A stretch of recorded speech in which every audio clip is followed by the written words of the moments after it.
Hello everybody, it is Tuesday the 18th of October. I want to go on the thought, my video before, the way of prayer where one becomes a doorway for the desires of others, where you do not ask for yourself, but you become a doorway for another person's desire to get through, and there's two coming into agreement. One has the desire to receive, and the other is in agreement that he should receive that. Yeah, so that is how prayer works. I believe that is what Jesus was trying to teach us. So, and here's the but, I want to show first of all how we must be extremely certain about what it is we're doing if we become the doorway.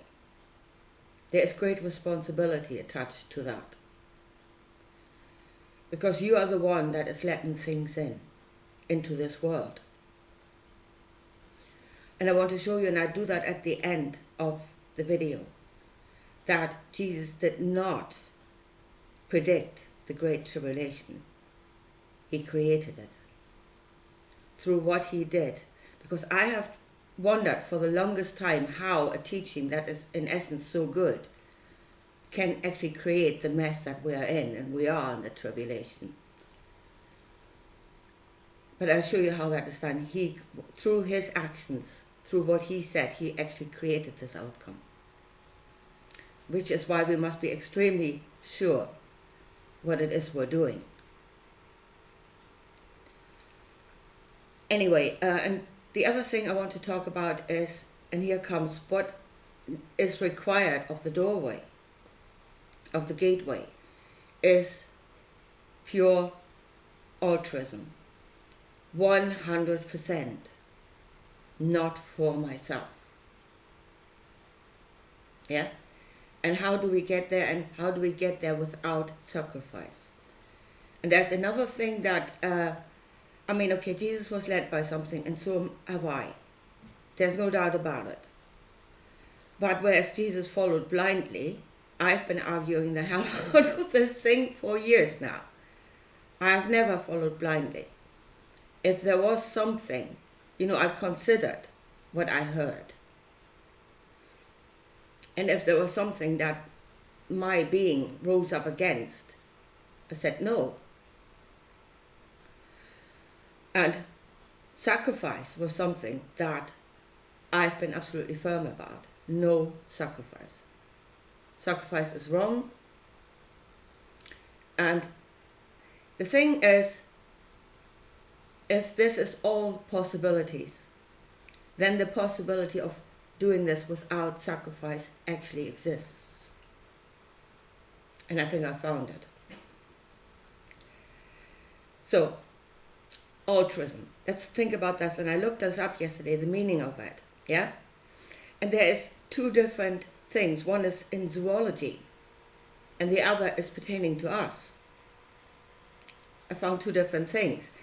Zoology, and here is the behavior of an animal that benefits another at its own expense. And there is sacrifice. In the animal world, that is sacrifice. Yeah? And I'm wondering if somebody was in contemplation of this, because I was thinking, animal sacrifice. I wonder if somebody was in contemplation of this and got the message slightly wrong. Yeah? It is animals sacrifice, not animal sacrifices. Yeah? I was wondering if somebody got the message a little bit gargled. Anyway, so that is in the animal kingdom. Yes, it is. Altruism is a sacrifice. But we are not animals. Yeah, we are not. We are part animal, but we are not completely animal. We have the gift of reason. So, for humans, I found altruism as disinterested and selfless concern for the well-being of others, a will for cooperating. Again, there's something going on at the moment. Where Darwin said, it's all, survival of the fittest. It's a struggle, it's a fight. And now we have Greg Braden going around saying, oh, no, it's all cooperation. No, it's not all one or all the other. It is both. I mean, you would say, well, there's more cooperation that the society or whatever, or the ecosystem would thrive better. But it doesn't mean that there is no fighting at all. There's no conflict at all. There is. The two need to be there. There are two sides and they both need to be there, because out of disagreement, you might come to the next stage of finding something new. This is what drives you forward. So, no, it's not one thing or the other. But anyway, so altruism. Sorry, I digressed. So cooperation.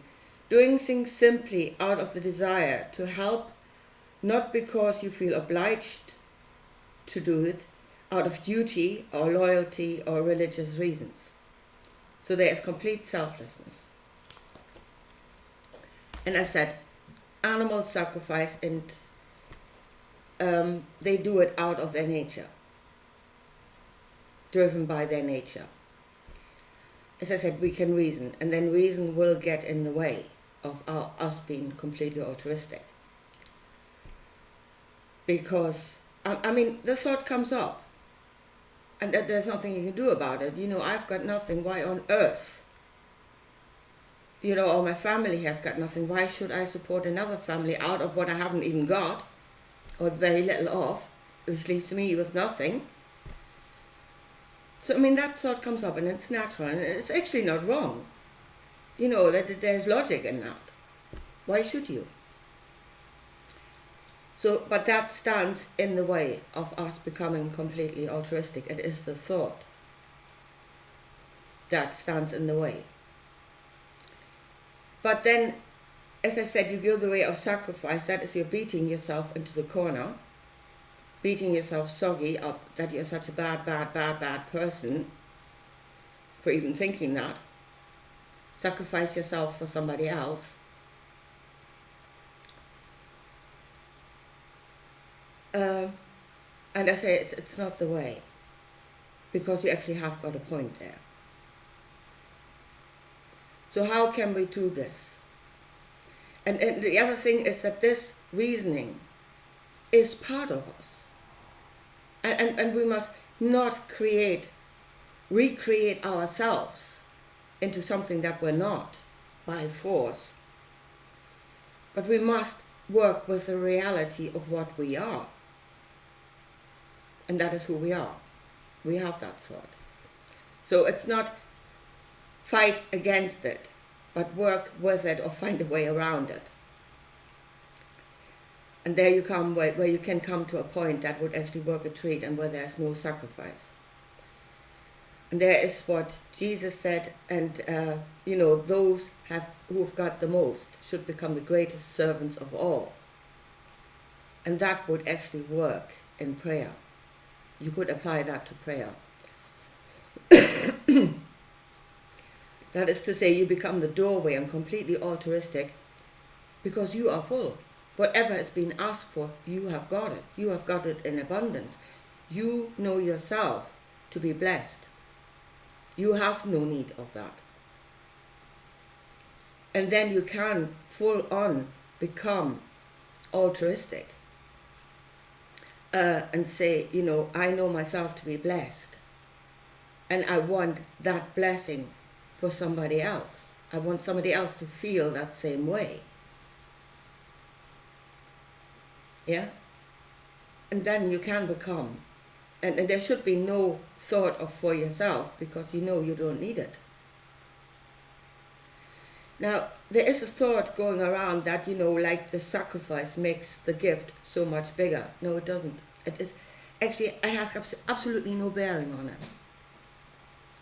Because for this thing, for this altruism, this 100%, You're just 100% in agreement that he should receive, with no thought of yourself.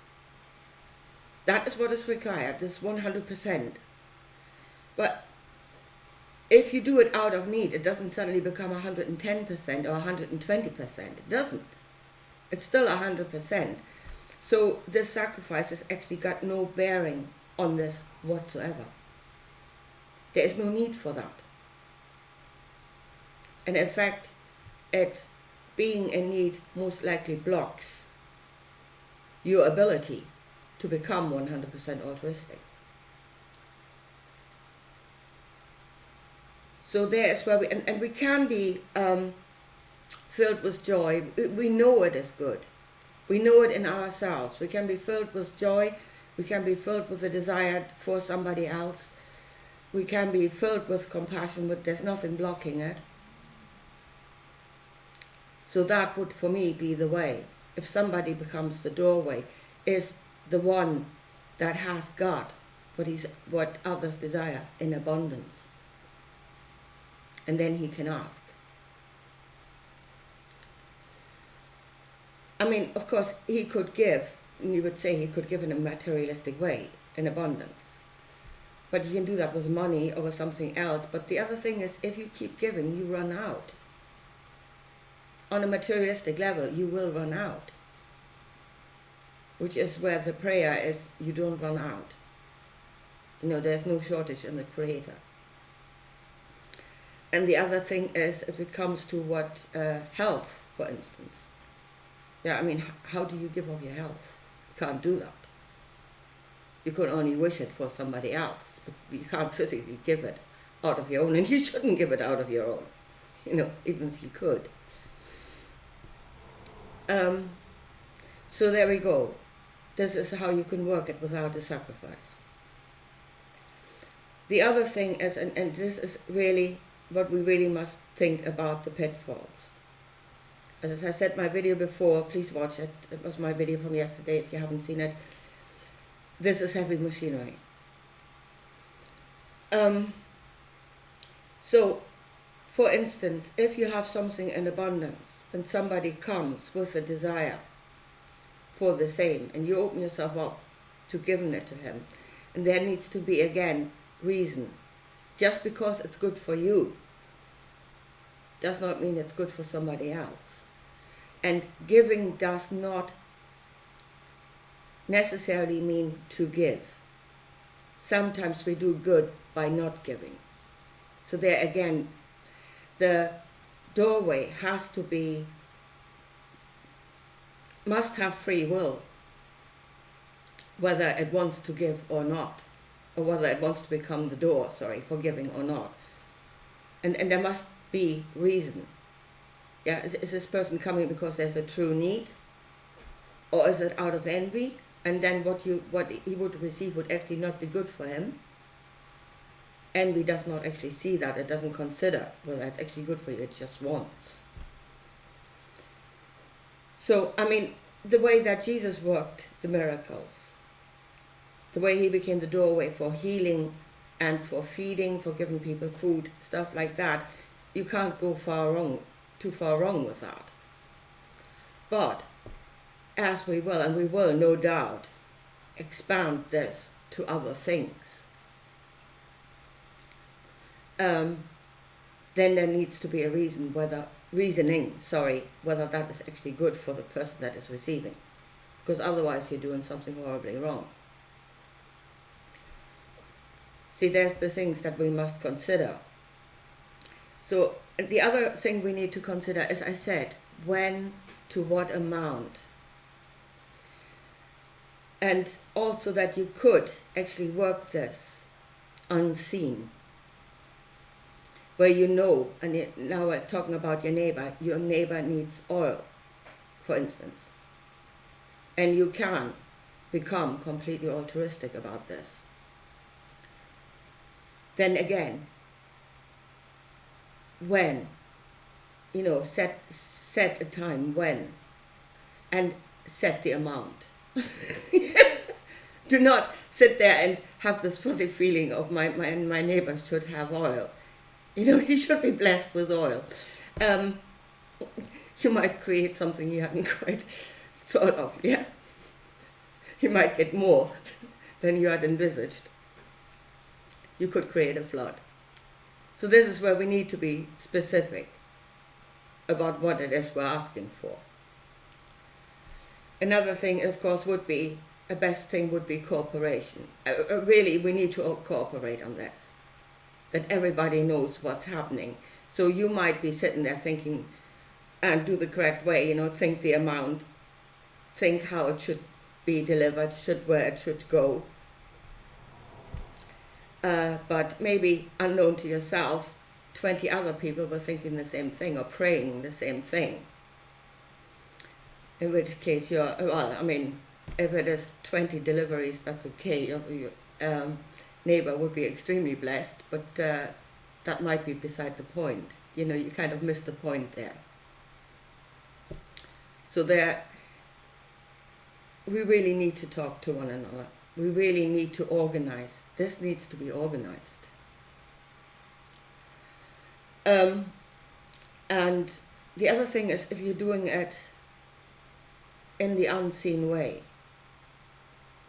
and you're doing it correctly, yeah? You know there's a need, and you know those people feel that need, and you come into agreement, and you pray for them. You open the doorway, you become the doorway for them to receive. If you do that unseen, continuously, you might become the judge. It might, you must consider what that would do to yourself, where you might come to a point where you feel that you are the judge and you are God Almighty on your own, which again is not the point. So this is really, again, why I want others. I want to talk to others, to see other perspectives, because I don't want to become what Jesus very much was, the one-eyed leading the blind, because that's what's happening at the moment, and I'll show you that in the end. I don't want to become that. I want the input of other perspectives to show me if I've gone wrong. So then let me show you now how Jesus actually created the Great Tribulation. And there is again where this thing did not come out of his own reasoning. Well, it's not coming out of my own reasoning. I'm being led by something. But he followed blindly. He swallowed every bit of it, hook, line, and sinker. Whereas I said, I've been arguing the hell out of this. If it was against my knowing, I wouldn't agree. Like the sacrifice thing, I never agreed on that. So, and here's what he preached. The will of the Father is that all shall be saved. And he was going to be the great Savior. Through the knowledge that he had, he would save the world. So here we go. We should all work the knowledge, and we should be of the thought that all shall be saved. In order for all to be saved, for this to come true in its entirety, to manifest in its entirety, for all to be saved, all will have to be in danger. Only then can this become manifest in its entirety. All need to be in danger for that to come true. And there was a hidden intention. There was a hidden intention. And how do I know that? Because I'm seeing it played out in this world right now. Exactly that. The hidden intention that says you are going to save all. And people are running with that, and they're doing, in the way of Extinction Rebellion or during the COVID thing or whatever. Filled with good intentions, out to save all. And not seeing the hidden intention. absolutely not seeing the hidden intention. So we are already, it is playing itself out in front of our eyes. And you must see that that was actually in that teaching. And there is really the one-eyed, because he could see the good thing, but he didn't see the hook. You know, all shall be saved, that means all must be in danger. He didn't see that. So there's the one-eyed leading the churches now, which are blind. I mean, they see nothing. And that's how we're going into the tribulation. And how we're not getting out of it, because nobody's engaging their brains. So, then for us to work this, no, it should not be just one. There should be a group of people. There needs to be a dialogue. There needs to be different perspectives to get this absolutely right. We are asking, or we're becoming the doorway for something when we know the outcome. And that is, again, Jesus had the outcome. It's far in the future, and it is involving the whole world. There is no way you can foresee the consequences. As one person, you can't. So keep it restricted to now. Be now. There's Eckhart Tolle. Be now. Just one small thing where you know exactly what the outcome will be. You know it is needed now, and you know what the outcome will be. You are in complete control of what the outcome will be.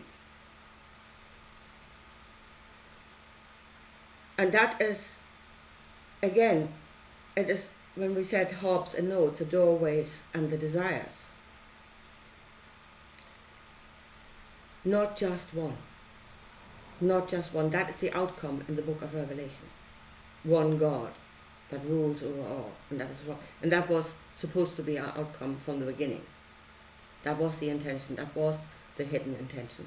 So no, not just one hob and the whole world just gives, but or receives according to that hob. But localized small things, 7.8 billion small things will create something huge. And if every small thing knows exactly what they're doing and have considered it, and have considered the outcome, not to hell with it, then that would change this world. So how do we get there? By working it, basically. I think we need to start working it. And the more we work it, the more it will become a reality. And we need to give that knowledge to all. That is what Jesus was told to do. Give this knowledge to all. That was the good news. That was the knowledge. That was the way of doing it. Ask for one another. Continuously ask for one another. Be of sound judgment when you're doing it. But that is, and well, it's said in the Bible that this is not going to happen until the gospel of the true Christ is taught in all of the world. The truth is taught in all of the world. But what if you teach a falsehood and make that global? In the Creator there is no judgment. And if we don't know what we're doing, we might still receive the completely wrong thing. Anyway, I think I'll leave it at that for today. And as I said, if you want to help me, please donate to my channel. Button is on the home page. And if, really, please, folks, share these videos.